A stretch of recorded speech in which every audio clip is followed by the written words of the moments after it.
all is important to us.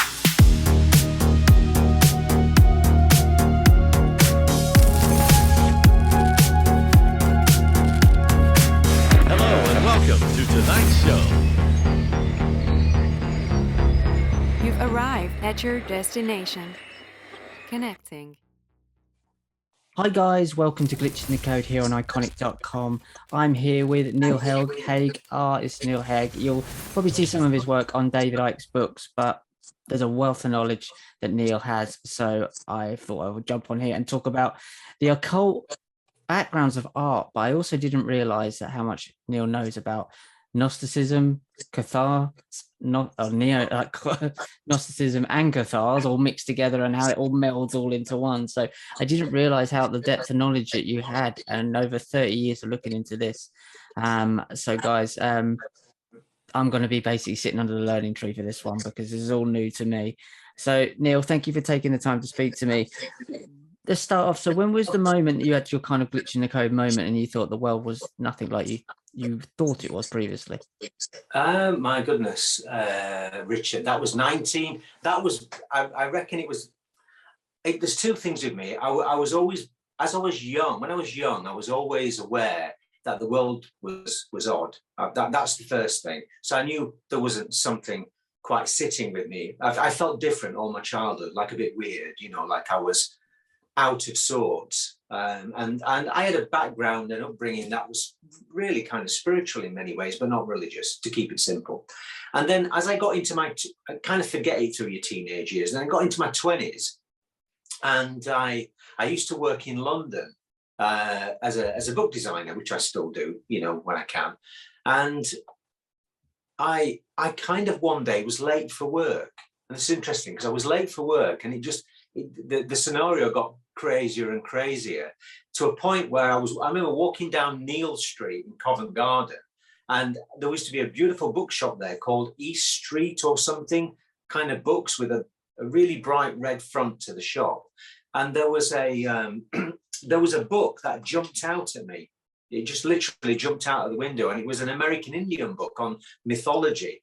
And I went in and bought it, and I sat on a bench nearby, and I just forgot about work, and I just started reading this book. I was late anyway, and I was very late by then, of course. And at that point, things started to fit together. I mean, not because of that book, but I started to go with certain feelings that I had then from that point on.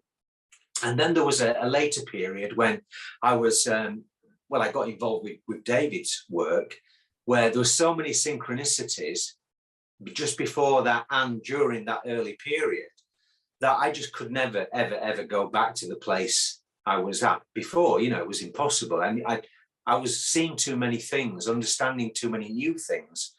And I was always aware that there was something quite dark about the world, even though I wasn't myself dark, but I was aware of this darkness that was around us.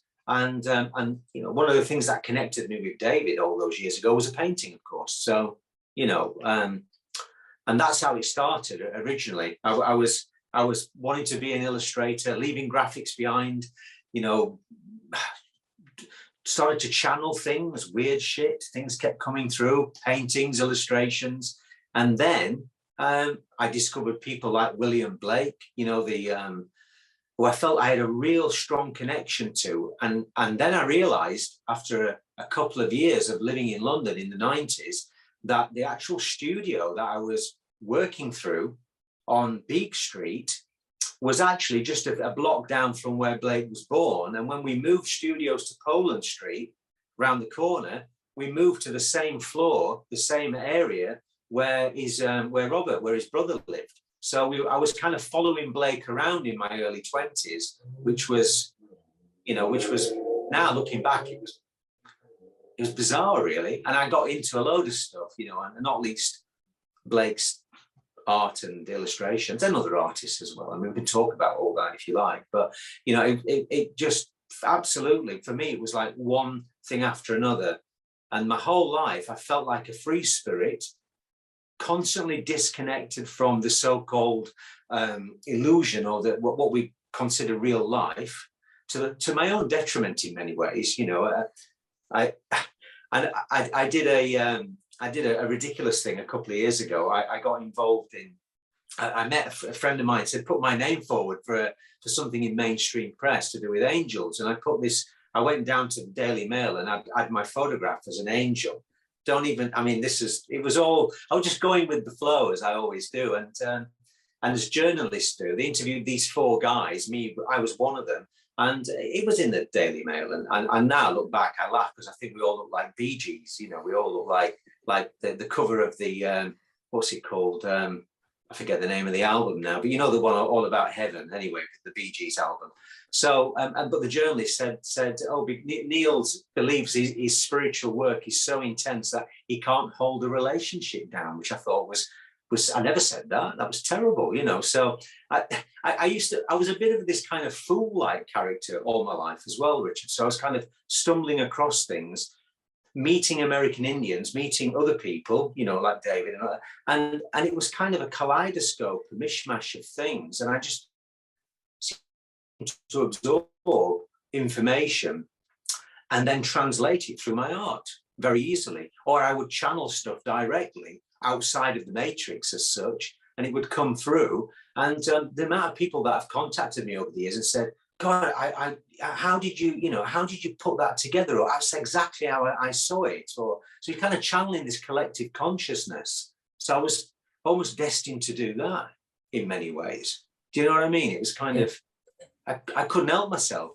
I couldn't do anything else. I mean, I tried teaching art and I still do, and I love that, but it's not, for me, it was always this unique connection to spirit, you know, and the imagination. Do you know what I mean? It was kind of like I really was interested in that, and always was, and always will be. So yeah, I mean, where can you go from there? The imagination, you know, was my main focus. It was really what I was interested in. That's why I stumbled across Blake and Blake's work, you know, because he was interested in the imagination and only the imagination. I see that William Blake said, the quote I've got is, imagination is the nearest thing you'll get to God. That's right. Yeah. That thought process is where you kind of still coming from all these years later. Yeah, it was, for me, it was never really, I wouldn't have used the same language back then when I was connecting with things, but now I see it exactly like that. It's almost like the artist was put on earth to deepen the mystery. I think that's something Francis Bacon said as well. You know, it's something to do with, you know, real art for me. And I love all kinds of art, don't get me wrong. There's some amazing artists. I could even contemporary artists like Alex Gray's work, you know, all that stuff's beautiful. But it was, for me, it was artists making the invisible visible, which was something that was really, really important. And that's something I've always been interested in. You know, like Joseph Campbell said, the function of the artist is to create this mythology, this cultural mythology. And it was that kind of thing, like a personal mythology, which Blake talked about all the time. He talked about not resting until he'd awakened the imagination, or until he'd awakened humanity. It was creating I will die creating a personal mythology. It was so important because that's the diatribe, you know, that's the dialogue we have with everything beyond this reality or beyond this illusion, the infinite. So it's our personal connection to that world beyond this world, which comes through our creativity. It comes through other things as well, but it's primarily creativity, whether it's music, poetry, filmmaking, you know, it's that creative connection. And Blake said, do what you will, this world's fiction. This world is fiction and is made up of contradiction. And that's what I constantly saw all through my, youth as such. I kept seeing the contradictions in what we were being told on the media, or what we were being told in educational settings, and then having this knowing that, no, that's not right. There's something not sitting right with it. A common sense. Yeah, a total common sense. Yeah, absolutely. Like you were kind of, you like, it's not so much common sense. It was more like your creativity was your intelligence. It was the real area that you understood through your perception of, you know, of everything that you needed to know. You know, I was never really absorbing other people's thoughts and opinions. I did sometimes, I took them on, but I was more interested in getting to the root of what I knew. So this self-gnosis, this self-knowledge, which is why I've always been interested in the Gnostics and all this stuff to do with that, especially, you know, the Cathars, because it was about self-gnosis for me more than anything. You know, the oracle at Delphi, know thyself. That was something that, for me, art, whether it didn't matter what kind of art you were producing, it was about knowing yourself. And there was one artist who I really admired, he's been passed a long time, a fine artist, academic artist called Cecil Collins, who was head of fine art in St. Martin's, a beautiful figure. And he talked about two different types of artists in the world. And when he was talking about, I read all of his essays, and when he was talking about these two types of artists, I could see exactly how that fitted into the archetypes of the way we are with each other. But from a creative point of view, he was talking about the cathartic artist, you know, the kind of the wounded artists that like to pierce through, you know, the veil, pierce through the bubble, and show people exactly what it is they need to see. They need to have that personal wounding in a kind of psychological way. So, you know, that it's almost like my art, my colors and my imagery is some people have described it like a smack in the face. Some people have said, oh, it's not that, it's quite gentle. There's a spiritual side to it. But the thing that I understood was that you've got the artist as a wounder, which pierces the veil, and then you've got the artist as a healer, a consoler. And you can see that kind of dualistic art within every art form you look at, whether it's you've got the kind of art that is more classical, which is quite safe in many ways, but intelligent. And then you've got this very, very refined, finicky kind of Gothic, you know, cathartic art, which is full of detail, twists and turns, and kind of sends you on a journey, you know, into your own sense and emotion. So I'd seen all of that through art. I mean, I studied art. I didn't study fine art, but I'd studied art history enough to realize that these two types of art are very prevalent in the world around us all the time, whether it's architecture, you know, whether it's skyscrapers, or whether, like I say, it's Gothic cathedrals, or whether it's more kind of more about painting, even music, you know, different types of music that have appeared over the years, switching music from 4/3/2 to, you know, to other, all that stuff relates to that. Do you think it's interesting? Sorry, go on. Yeah. Sorry, do you think, just before I forget the question, do you think that things like the biblical text, the canon, and the Gospels, the Gnostic Gospels, they're forms of art that have been misinterpreted as historical writings? They're creative art. Yeah, I mean, from a biblical point, biblical scripture. I mean, the scriptures are, in many ways, are scripts. That's what they are. It's like having a script for a movie. When I think of the books in the you know, the Bible's made up of I think the Bible's made up of, if I remember, is it 66 books? I can't remember, but it's made up of a lot of books. Yeah. I wonder whether some of it is channeled, like the book of Revelation, John the Revelator, John of Pathos. The John figure fascinates me greatly, you know, whether it's the Baptist or whether it's John the Revelator, or, you know, the so-called figure that wrote Revelation. I'm still kind of not sure about that. I often think that whoever wrote the scriptures, they were very, very they were obviously priests with a lot of knowledge relating to the type of things that you would see in you know, how alchemy, all the pagan symbolism, all the understandings of what had gone before in terms of ancient civilization, the priesthoods of Egypt, the priesthoods of Babylon, the Levites, which are really important as tribes of priests, out of Babylon, all of those, they were obviously real and existed. Well, as much as we can understand the science of holograms and illusions, but they were real.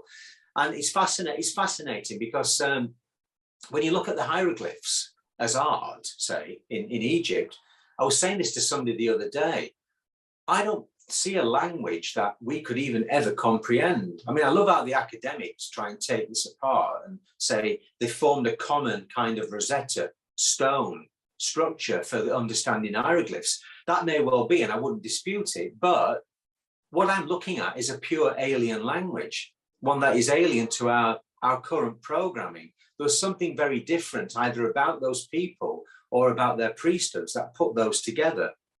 And it's the same with some of the scriptures. It's so symbolic, whether you're looking at the Old Testament or the New Testament. The Old Testament seems to be more about metaphor and myth, and some history, of course, as well. Whereas some books in the New Testament you could apply to the world around us today. Yeah, you know, even the teachings of Christ, you could relate that to what's going on in the world. In fact, I read a really interesting book, Richard, about, gosh, it must be 10 years ago, called The 13th Stone by a now deceased author called Reg Lacosta Lewis, who was an Australian guy. And a very thick book written in 1984. And, you know, I've read loads of books, but this book was really, really interesting from its scholarly viewpoint. He took apart the Bible. It was all about the Jesus myths. Very interesting, because he said that the New Testament was prophecy in May, and none of it actually happened. I mean, it's all down to personal perception, I suppose, but Rome could be, the Rome of yesterday is the imperial industrial complex of today, you know, with America and the West. It's the same thing. So all the symbolism, like the heraldry, is similar. It's been carried on through generation to generation. It hasn't really changed much at all. It doesn't matter what it is, you've still got the same symbolism. It's still there. It's part of the old ancient order as such. But thinking about music, I was talking about music a minute ago. I used to run some workshops years and years ago, and I did these workshops. And in terms of music, energetically giving people a telepathic link through creativity, through art, I was amazed at one workshop. Two guys that didn't know each other at all, never met. I was playing certain bits of music, and they were both producing the same images.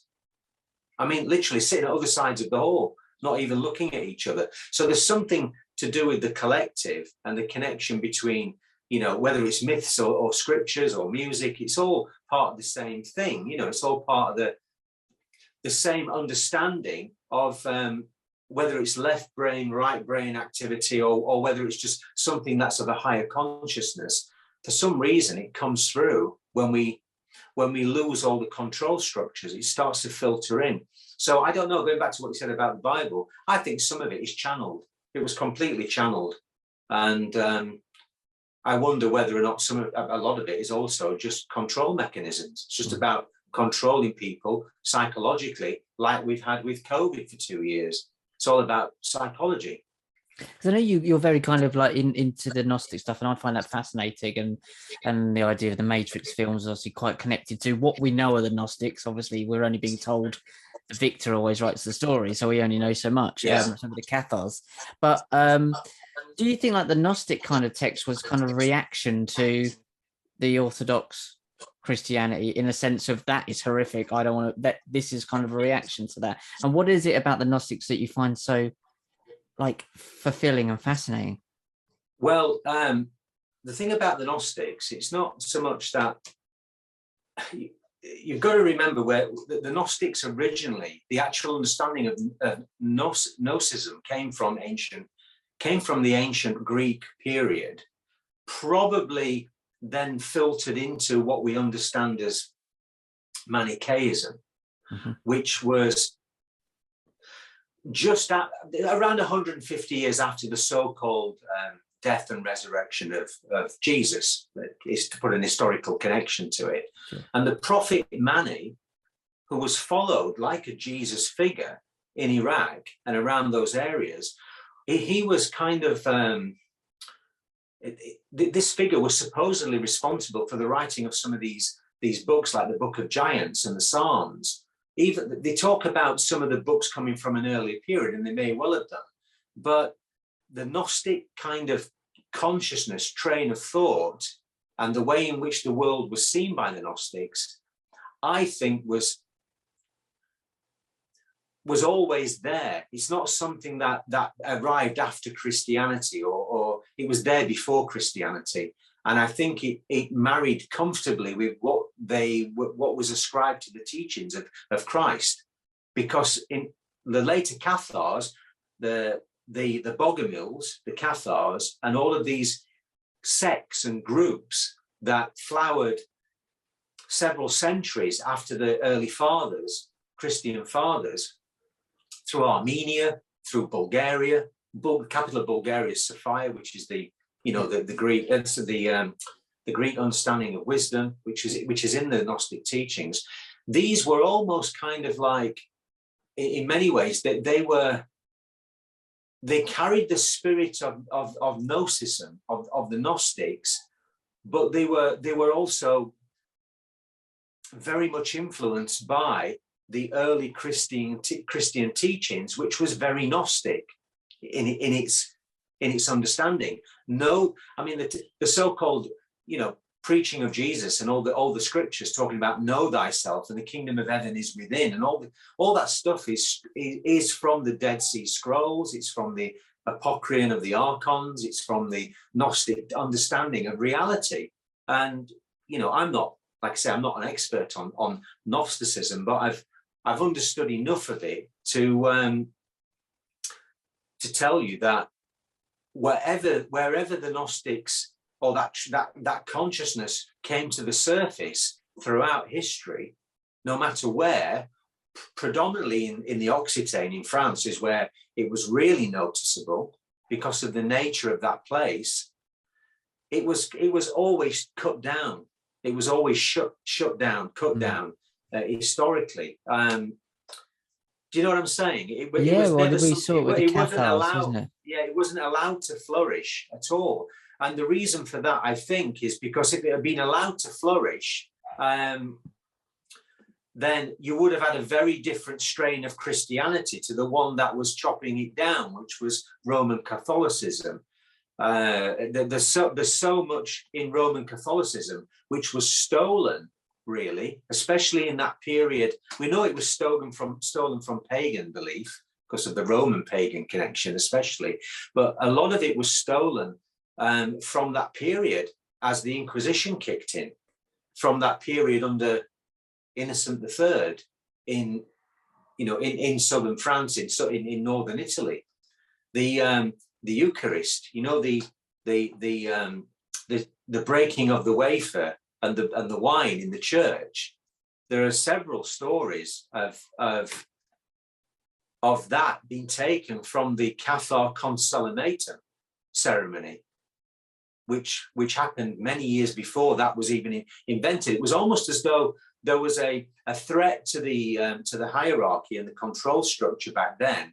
And it's a bit like when some mogul brings some gadget out and another businessman tries to bring something else out. It's a bit, I'm trying to think of an analogy. Oh, it's a bit like when the Catholics brought out, when the Jesuits were created to counteract Rosicrucian intelligence. So it's a little bit like that. The Cathars were doing their own thing. They were the Cathar Credente, the believers, took a shine to the Cathar priests, the Parthe, the Bon women, who were women predominantly in the early part, according to the Inquisitors' notes, because all you've got on that mainly are the Inquisitors' notes, like you said, it's the ones that rewrote history maybe, but there's enough evidence in other areas. Arthur Garden's work and the reincarnation books are really interesting. There was some interesting stories there where a woman in Bristol who said she was a Cathar in the 20th century actually remembered all this great detail about what happened in Toulouse in this particular area. And she'd never seen any of these Inquisitors' documents, but she could recite them verbatim. So it's almost as though some people were reaffirming it through a reincarnation connection, if you're into that kind of thing. But I've been to I spent years on and off in the Cathar country from a Gnostic viewpoint, and it's not just the teachings and the understanding and the philosophy. There's something about the land, wherever the Gnostics say popped up, there's something about the land there as well. And you can't rule out also the mystical Kabbalistic stuff that was going on at the same time. Because again, that's another subject which relates to it. You had the kind of ancient Sephardic Judaic mystical teachings surfacing around the same time as the Cathars, and just after. A lot of it was cut down by Roman Catholicism. It was totally removed. I mean, the Crusades and the genocide on the Cathars was horrendous. You know, it's a big subject in itself, that, Richard. It's huge. You know, I looked at it in great detail over the years. I was writing about it in my own ways, but what I was looking for, oh yeah, this was it. I'm just looking at something here. I call it the migration, the migration of the Gnostics. It's fascinating because I'm just looking at a diagram, and it seems to me that when Manichaeism arrived around AD 200, it seemed to plant, there was kind of seeds planted in that area, like I say, in that kind of what became the birth of Christianity, and it just migrated through and through and up through into Armenia, and it through into the Balkans, into Europe, and it just seemed to be the most predominant belief system. Not Roman Catholicism, not even pagan stuff, because that was connected to the old Holy Empire. It was more about this understanding that, I mean, the Cathars firmly believed in a man called Jesus. They literally did believe that he was a man. He existed. I mean, whether people want to believe, that's up to them. That's none of my business. But the Cathars generally believed it, and they saw themselves as emissaries. The priests did. They saw themselves as emissaries of the Christ light. In other words, the disciples that were sent forth to deliver Christianity before Rome got its grubby hands on the teachings. The Cathars said we were the pure ones that kept the original teachings from the point when it was delivered, and we're now emissaries continuing this understanding of divine light, divine eternal consciousness in the vein and the message of our teacher, the Christ. So it was, for me, it was kind of like, that made sense. You know what I'm saying? It really did make sense. And there's so much more to it. Oh, it's so deep. I mean, I wrote a book called Orion's Door, and I touched on Gnosticism and Catharism in the book, only because I started stumbling across things in relation to Adam Kadmon, the high heavenly Adam, you know, the understanding of the Kabbalah, and the understanding of the divine descending. So you've got all these religious symbolism centered around Orion and Taurus. You know, Hathor and Taurus are the same thing in Egypt. And then what I started looking at was the Cathars again, and there's some of their kind of early watermarks and symbols, and they've got all the symbols that relate to Taurus. They never really went for the crucifix because that was seen as an instrument of torture. Didn't make any sense. Why would you worship an instrument of torture? And you remember Bill Hicks, the comedian, back in the 90s? I mean, he said a similar thing. You know, why would you wear a crucifix? You know, that Jesus, well, I'm not going back until they stop wearing the fucking crucifix. You know, it's like, well, it's like going up to Jackie Onassis with a rifle pendant. So, say we're just thinking about John, you know, it's kind of, the Cathars were like that in many ways. Bill Hicks was a modern Cathar, if you were to look at it that way. They were having none of it. They didn't want anything to do with it because they saw in the church at that time something that was plainly evil, and from that fallen state, from what they called the Rex Mundi, the fall of mankind, or the demiurge in the Gnostic teachings. And they believed everything from that was created within that frame, within that lower aeonic frame within creation, was not of the original source. It was, but it wasn't, if you know what I mean. They talked about the pleroma and the coma of Sophia, and the pleroma separating from its original source, and this boundary between these two, this upper and lower worlds as such, were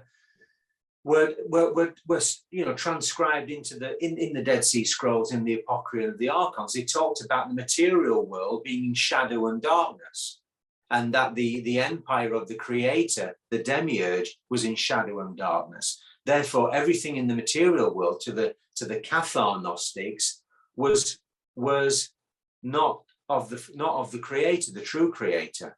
It's interesting because the word pleroma relates to the word plentitude in many ways. So when the American Indians were talking about their understanding of the same aeonic, ethereal field of plenty, and they were talking about being able to manifest things from this invisible realm, this field of plenty, in many ways they were almost talking in a Gnostic manner. You see what I mean? Sure. And it's not, they weren't, of course, because they were in a different continent and would never have even encountered that philosophy, but it was a similar kind of thing, which is interesting because when you look at the Hopi Indians, everything about the Hopi that I've discovered, and I've been to the reservations, I've stayed at Second Mesa and First Mesa, everything about them is very almost Judaic. It's unbelievable, really. All their teachings were given to them on tablets, like Moses gave to the Israelites. They are Orion worshipping kind of tribal, original, indigenous people. And I mean, honestly, the symbolism and the stuff, I could be here all night going on and on about it. But the dualism within Gnosticism is important. It is within the Cathar teachings. And just to go back to the Hopi had a deity called Maswa, or Maswa, who was actually basically an embodiment of the dark aspect of the Orion, Adam, the fallen version of Adam from a biblical point of view, like Prometheus or Lucifer, which is embedded into the story of the Gnostics in many ways. The fall of Sophia is like the fall of Lucifer, the fallen angel. There's some connections to that, but they received their teachings on these tablets. And they also, if you look at some of the petroglyphs that I've seen, they're always representing this kind of dark entity, who could be the devil, could be, whatever you want to perceive it to be, but they always represent it with another deity or another entity called Kokopelli. Have you heard of Kokopelli, the American Indian kind of bird-like flute player? I know the image. I didn't know. You know the image? Yeah. Well, more often than not, he's rising out of the head of Maswa. He's kind of rising away from this darkness. And he, according to the Hopi, represented this kind of solar life force, this kind of, this living light, this plasma, this energy that relates to the sun. And when I looked at the Kabbalah and I looked at the positioning of the different spokes or wheels within the tree of life, it's interesting how the sun, even in the Hermetic Kabbalah, which is spelled with a Q, is placed below. It's called Tiripeth, and it's placed below Saturn, which is interesting.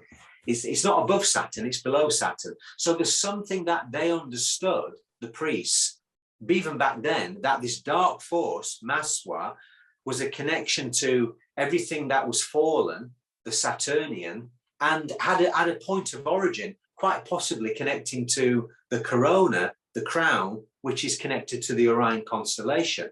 And like I say, I go in detail in the book about this because it's, the word corona and Cathar and crown, which we've seen for the past 2 years with coronavirus, all this symbolism is all part of this mystical kind of secret society underground stream. And I remember when Orion's Door came out, I had some interesting correspondence, but there was, I think I attracted the attention of some legal firms because, especially the Masonic structures, because which I did actually, but the Masonic structure, I think, and I'm not a Freemason, by the way. I've been accused of it many times, but I'm not. We all have. We all have, yeah. You start messing around with your eye or doing stuff like this, and next thing you know, you're a Freemason. Yeah, I know. I wish it was that easy. I mean, a lot of people are, by the way, and they're good people at the lowest levels. I'm not knocking that in that sense. They're just innocent people like everybody else. But I reckon some of the higher level initiations involve in terms of the dark aspects of Orion as well as Saturn. And I think that's why when I went into all the stuff and I started looking at it, I started to see so many connections to the Orion symbolism within Gnosticism, going, like I said, the connection to Taurus. According to Greek myth, and we're back to the Greeks again, Orion was born of the bull, born of the Taurian mother. That could have been the equivalent of, in the Gnostic teachings, the demiurge being born from Sophia. If you look at the Dead Sea Scrolls, and if you look closely, according to the Gnostics, Sophia rejected the demiurge like a rejected aborted fetus. So there's something dark about that process. And by the way, I'm not anybody who's had emotions, don't get me wrong. Yaldabaoth is the same character, is it not? Yaldabaoth, the same character, the same. Yaldabaoth is the same. Yes. Is there something to do with Rosemary's Baby connection there? There probably is from a satanic point of view. Yeah. That's more to do with the kind of control breeding programs within those satanic circles. But it's in terms of metaphysics and in terms of understanding the energies behind things. I created a painting which was that kind of summed it up. I tried to anyway. With Sophia was said to be dreaming, an extension of the upper aeons, and the aeons are pure. They described it as watery light. Let's call it spirit, pure spirit. And as a kind of goddess of that watery light, went into a dream world process and started to create herself for herself through this process of knowing self-gnosis, that she was a creator goddess in herself. And in that process, in that dreaming process, is where the Aborigines get the dream time from. In that dreaming process, her dream turned into a nightmare, to keep it simple. Okay. And that nightmare sent her into this kind of coma, this state. And in this process, this deity was born, this Yaldabaoth, this demiurge deity was birthed through this process. And I don't know, I mean, I could be wrong, but I've looked at the Orion Nebula a lot, and I've looked at it closely, and there's been so many other things connected to it. I wonder whether or not that's the kind of the birthing place of, if you will look for a physical location as such within the holographic reality, that would be a birthing place for stars and suns, and not least fallen stars like Saturn and like our sun, which our sun, Richard, is going around other stars. I mean, I love this notion that our sun is kind of there, and it's a star, and it's got planets going around it, two of which could be stars themselves, dwarf stars like Jupiter and Saturn themselves, because they're so big and got 60 odd moons, one of them, right. And some of them are nearly the size of the Earth. That seemed like a mini solar system within a solar system. Sure. So you've got that going on, and then you've got the sun, which is it's literally in the Pegasus Orion arm of the Milky Way. And if you look at the Orion constellation, there's a what they call the loop, the Bernard Loop, which is absolutely huge. It looks like a nebula kind of that has extended itself, over a great distance, stretches as far as Betelgeuse in the top left-hand corner as you view Orion, to the bottom right-hand almost to Regal, and cuts through Syath. I mean, so many legends, so many ancient teachings and legends focus on these stars and on Taurus as well, the Pleiades and Aldebaran and Sirius to the left. So this area of the kind of star map fascinated me from a Gnostic point of view, but also from a metaphysical point of view. That's why I wrote Orion's Door. And so, what's Orion's Door about? Just to, could you sum up what the kind of the principal kind of narrative is of Orion's Door for us? It's basically a codex. It's a codex of all things Orion. If anybody feels a pull to Orion or Taurus, Pleiades, especially Orion, and they want to know more about it, I've covered everything, literally everything. I mean, it's about 700 pages long with a massive index. So I've gone into the myths, the alchemy, the ecclesiastical, the hermetic, the Kabbalah, which probably why it attracted a bit of interest from certain areas. You know, in many ways, if you think about the secret societies and think about how it's a secret, that's why they're secret societies. And you think about the zodiac and the zodiac wheel and the Babylonian priesthoods and the movement of the editing of the zodiac and the exclusion of a 13th sign and all these things we've heard about over the years.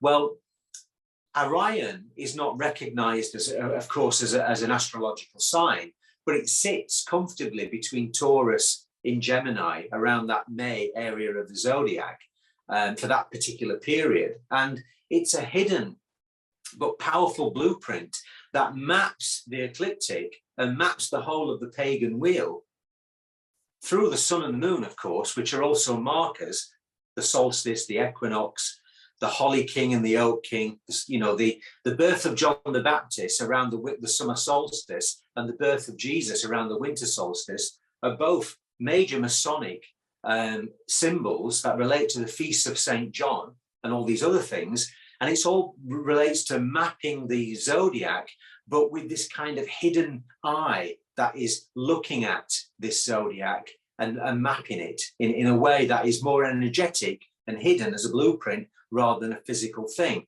And I think Orion plays its role in that. It's kind of the epitome of the secret hidden codex or symbolism. And I mean, there's other things as well besides that, but that's the main thing that I saw when I started researching it. You've got the Orion correlation, which I don't go into in the book because it's been done and looked at by experts like Baval and Hancock anyway. But it's quite obvious that the pyramids, I was saying this to somebody the other night, anybody who thinks the pyramids were built without technology, as far as I'm concerned, you're completely wasting your time trying to understand it.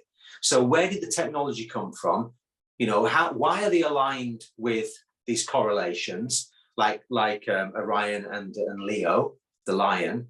You know, there's so many things. I'm not going to go on about it now, but there's so many things that lead to us having to understand that maybe, just maybe, our consciousness is so entwined with stellar consciousness. You know, when the American Indians talk about our ancestors coming back from the other side, from beyond the veil, into this period and this time that we're in now, as starlight, as a genetic light to awaken, it's no different to people talking about higher consciousness and consciousness awakening. It's the same thing. So the stars, especially the ones we feel drawn to, I feel from a creative point of view, are saying a lot about our connection to the stars personally, individually. And I've always felt a kind of a strong connection to that area I've described, the Orion Taurian area. When we started out 30 years ago, a lot of people were talking about the Pleiades. There was the Pleiadian Agenda, the book by Barbara Ann Clow, all these kind of channeled books, but there was nothing on Orion. Orion was always kind of the big area that nobody wanted to talk about. And I started researching it academically. That's why it's footnoted in great detail. I went into it from an academic point of view, but then I started remembering all these ethereal kind of metaphysical things and channeling stuff that made me realize there was more to it than that. So yeah, it's they're in a book. I mean, I sound like I'm selling the book, but there's lots of books on Orion, but there ain't a book like this on Orion. Yeah, no, it's incredible. Recommend some really good books on Orion. I can recommend 2 fantastic books on Orion, and I quote from them in my book. One is a guy called Gary A. David, an American writer whose expertise on the American Indians is second to none. I mean, his research is brilliant. And then there's another another researcher who's gone very quiet in recent years. I hope he's all right. I haven't heard anything about him or from him. A guy called Danny Wilton, who basically was the main protagonist in this area, in a specialist area, through his book called Orion in the Vatican, where he maps the original paintings by the artists like Michelangelo and these other Renaissance painters, mainly Michelangelo and the Sistine Chapel, with the Orion Nebula. And he's not messing around. I mean, he could be I mean, you know, he might well not have any credence. He might just be kind of, you could look at it and say, well, it's a bit of a coincidence. But there's too many things in his book that are beyond coincidence, as he explains. So, you know, did Michelangelo have a telescope? Did they have them in the Renaissance period?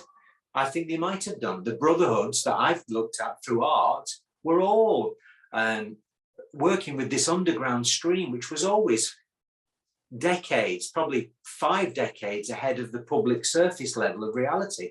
Da Vinci was trying to make a robot when he was under the patronage of Charles I in France, sorry, Francis I in France at the Amboise Chateau. He was into all sorts of technological stuff.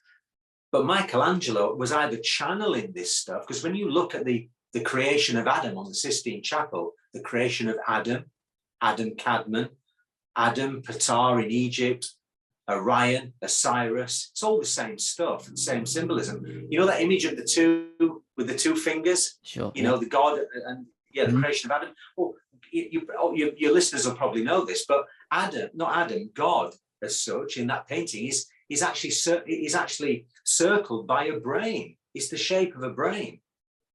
And actually, all the cherubim in the brain seem to match the diagrams of a brain, which is not an amazing thing because they would have been dissecting brains and looking at stuff in that period.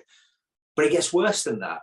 With Danny Wilton's work, when you look at it closely, he shows how Michelangelo's painting of the cherubim almost match the formations perfectly within the nebula of Orion.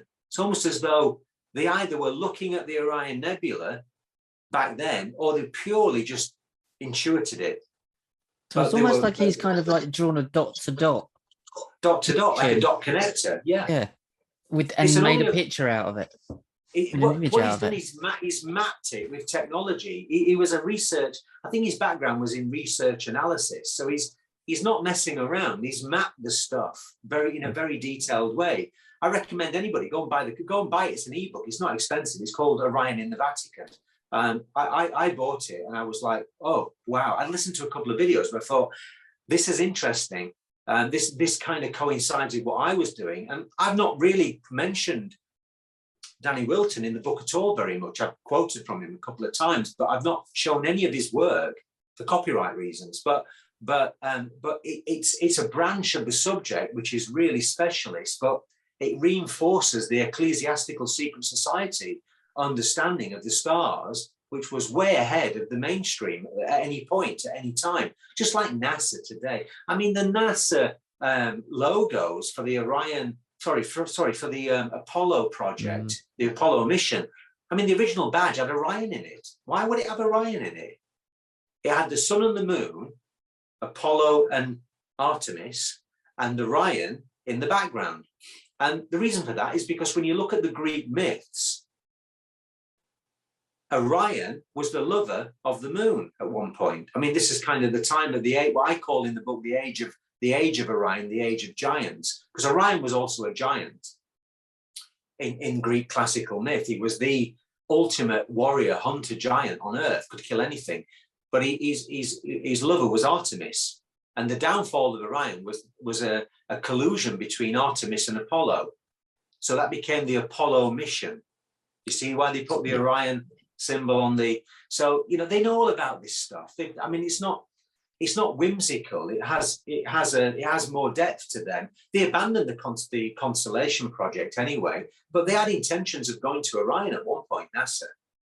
They went for Cassini instead. They went to Saturn, but who'd rule it out? Maybe that's something that is further down the road, but it's not. You know, in terms of light years, I know it might sound ridiculous, but Sirius and and the Orion constellation are not that far away. They are a very, very long way, but they're not that far away. So yeah, fascinating. It's incredible to see like where we are now then. So we're looking at this kind of transhumanist agenda just rolling out now, and it seems to just be a repeat of this kind of these occult principles. So someone who's been doing this for as long as you have, what do you see is going on with this kind of transhumanist agenda? We know the Vatican are very much behind this sort of thing. We have Elon Musk, obviously, as a stooge, firing another lot of satellites into the sky. Is that blocking our connection to this source? What is going on here for someone who's been doing this so long? What is your kind of take on what they're trying to achieve? Okay, well, let me just go back to Orion. I'll tell you what, there is a connection with that. It's absolutely crucial.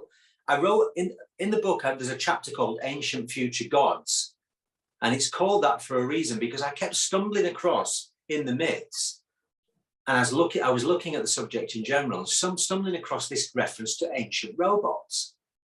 And it's not a new, it's a new phenomenon in terms of how we understand robots. But if you go back into Greek myth, you've got the race of giants that were born in full armor, like Talos, Aristeos. Aristeos was transformed into into Gaia, into a dung beetle, to be saved from the Olympians in the myths, which were the new age of gods as such. So the Star Wars in the heavens involved, in many ways, robots, artificial intelligence of some kind. Hephaestus, who was Vulcan in Roman mythology, Hephaestus, the brother of Prometheus, the big light bearer, the Illuminati symbol, the Prometheus outside the Rockefeller Center in New York, is a kind of is connected to this sacred fire knowledge. And in the Greek word, fire relates, in terms of Greek mythology and etymology, fire relates to technology. So when Vulcan was making the armory and the weapons of the gods, including flying discs and little things that like Boo Boo the Owl and all these mechanical things that were almost like clockwork and magic and computerized, there was some kind of essence to that back in the ancient world. And I feel that, personally, you can go so far into the future on a time loop that you end up in the ancient world. You end up in a world which is science fiction, because that world was in the past as well. It's a circular thing. And it's interesting, like Aristeus, for example, was turned into a dung beetle.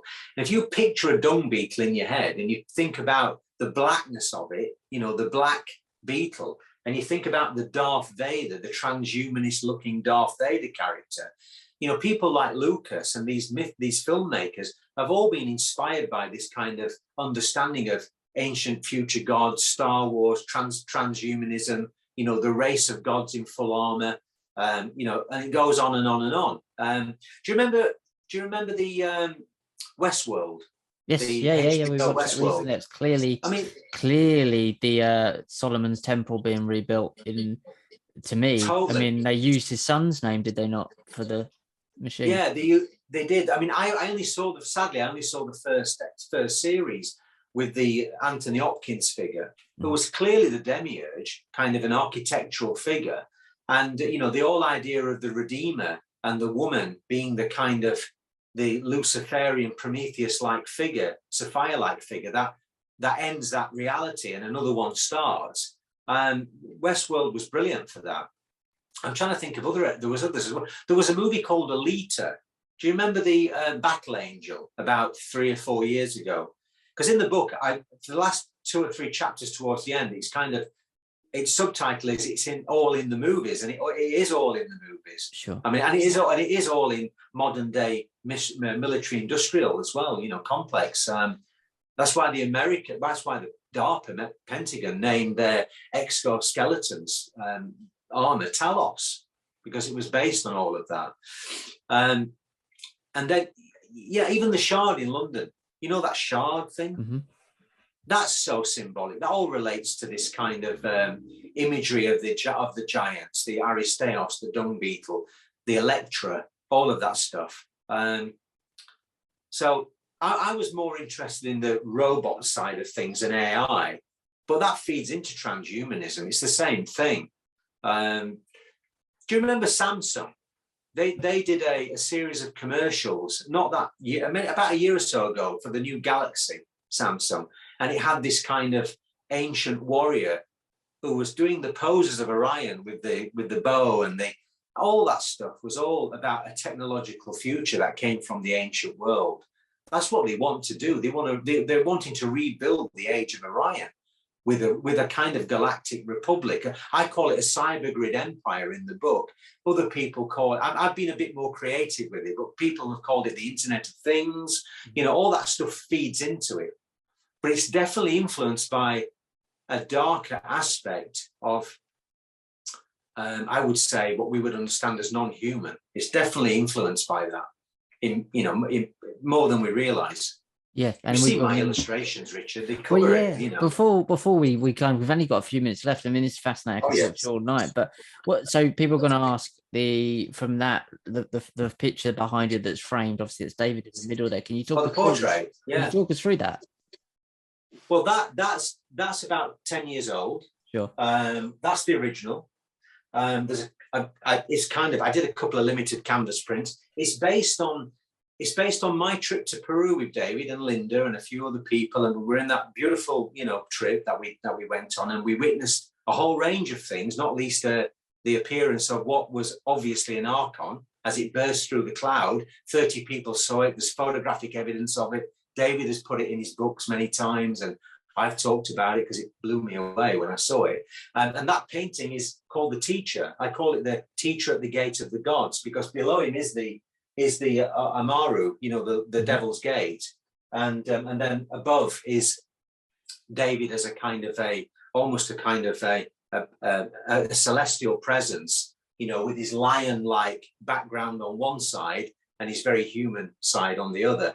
I've done loads of portraits over the years, especially of friends, like David and other people anybody that I really want to get into their spiritual side. I want to paint their portrait, especially this man, because he's, as far as I'm concerned, he's the greatest teacher of teachers, so that's why it's called The Teacher. And you have a lot of people bring down like David, because he obviously a lot of his stuff he mixes in Gnosticism, as you talked about Wetiko quite a lot. But I think a lot of people forget that he's been doing this, and people like yourself been doing this for 30 years. So some of the stuff that you kind of learn new stuff along the way, and you'll change your viewpoints, and you would change things you might have believed in 30 years ago, and they or amalgamate them into different things. I don't think people allow people to do any proper research in the sense of being able to try things out and test new things, and you know what I mean, learn. The whole point of the process is that if you believe what you believed 30 years ago, then you've kind of wasted 30 years of your life. And like, do you know what I mean? You're supposed to change, but then we all get all this kind of, you're a shield, this person's a shield, and it drives you. No one's giving anyone the space to play, you know what I mean, and try things out. The ones that are pointing fingers all the time and talking about shills, they're holding on to belief systems just like anybody else is, because if it's not fitting within their paradigm or a belief system, then they're obviously whoever it is they're targeting or thinking about is a shill. What I would say to that is, as you grow and evolve, and you gain more knowledge, of course things change. What we call the understanding of Wetiko, which is not a new thing. I mean, it's been around for years, or even the Archon, for example, I was calling the predator consciousness myself about 15 years ago. I didn't know any other way of describing it until I started looking at 15, 16 years ago, looking at other things. And then you find other descriptions and other language. That's why etymology is interesting. I'm not an expert, but those that are etymologists can draw parallels between use of words to show that all these things are linked anyway. But yeah, I don't suffer fools. I'm as nice as pie, but I don't tend to suffer fools, and I tend to kind of I'd rather leave people to their own, leave them to get on with their own stuff, because it's not. When I'm doing what I'm doing, I couldn't care less what people think of me. That's what I'm trying to say. Yeah, sure. I've got no interest at all. Well, no, So and you get to a certain age when it's just think, what is the point? But also, what keeps you going then? Before we wrap this up, what keeps you going doing this research? Is it kind of like a childlike wonder of trying to just find out different things? You kind of also got a wanderer kind of thing about yourself when I watch your videos. What keeps you going in researching this stuff? Being fascinated by the world, because like the Gnostic thing can sometimes feel like if you think this is a hacked version of the world, it can go yeah, quite down. But you don't have yeah, that kind of viewpoint. It's the other way around. It's like this is a wonderful, weird place to live in. yeah. Well, what keeps me going is knowing simply this, that I am not from here. I'm not from here. Like a lot of people, without sounding crazy, I mean, it is, but it's not crazy. I'm not from here. You know, you're either born of spirit or you're obsessed with the material world. And I've always been interested in spirit. So knowing that and knowing what other wonders you can discover on that journey, like a wanderer, like the Fool in the tarot, you know, the first card or the last card of the tarot, the Fool is a major archetype for this kind of understanding of spirit. Funnily enough, the Fool and the dog, you know, that is Orion and Sirius, but it's another subject. But it's kind of that understanding of knowing there's always more to know. I've said that for years and years. I used to say that back in the 90s, there's always going to be more to know, to a point where you don't know it all. You just become so absorbed in that knowingness, that oneness, that self-knowledge, you know, I'm interested in everything that is, I mean, in simple terms, I'm interested in everything that is heavenly, everything that is divine, anything that will take me further down that road to me connecting with something that I already understand in my heart. But maybe an image that comes up or some research here will give me more nuggets of gold, you know, so I don't have to worry about what's at the end of the rainbow symbolically.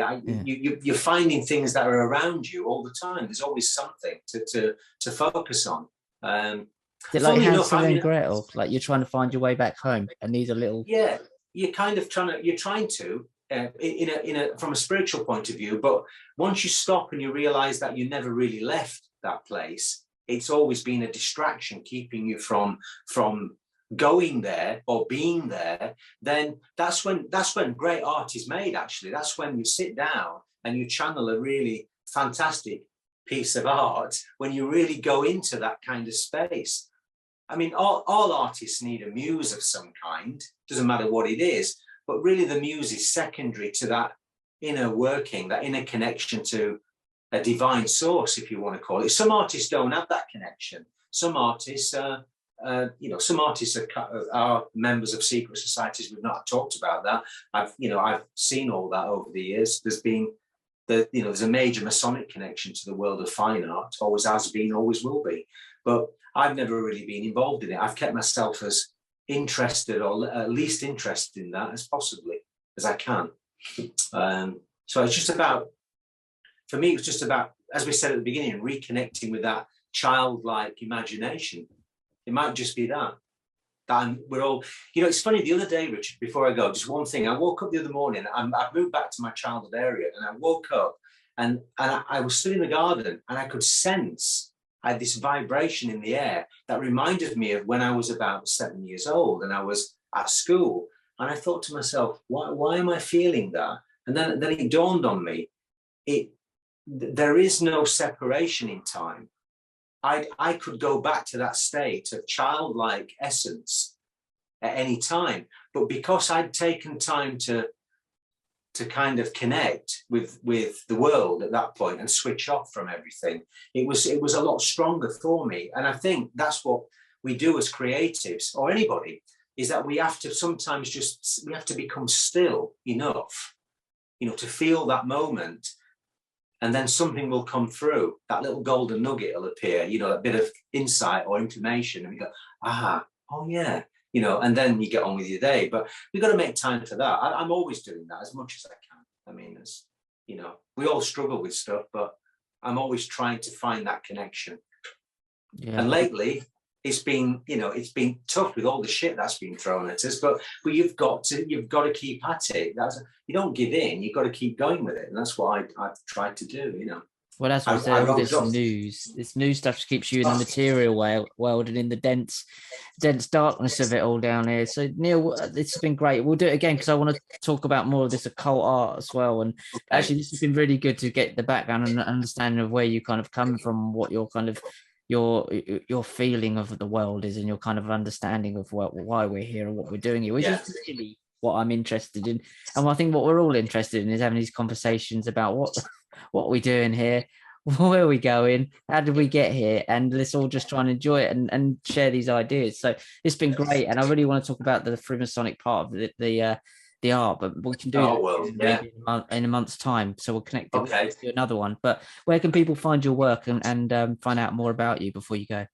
Just go to neilhague.com. That's the main website, and on there there'll be links to other things. Perfect. Well, I'll put all the links below. So guys, I hope you enjoyed this. Please leave some comments below on iconic.com. This will go up on BitChute and YouTube, and also it will be as a Spotify and Apple podcast. So please do share this and check out Neil's work as well. And this stuff again is great. Kind of like, I hope you feel kind of more upbeat when you go, because it really has a feeling of like there's more out here and there's more to life, and it's an adventure, and it really should feel like that still. Hopefully, even when you're in your 80s, because this is a mad mental world, and this fascinates me. And if you can get away from the news and you can get away from the darkness and the war, it's still a weird, fascinating place, and it always has been. And we don't know what we're doing here at all. I certainly have no idea, but it's wonderful to spend an hour with you, Neil. Thank you, Rich. It's been lovely. Thanks a lot. Thanks for having me on. It's brilliant. Okay. See you soon. Yeah. Okay. Your call is important to us.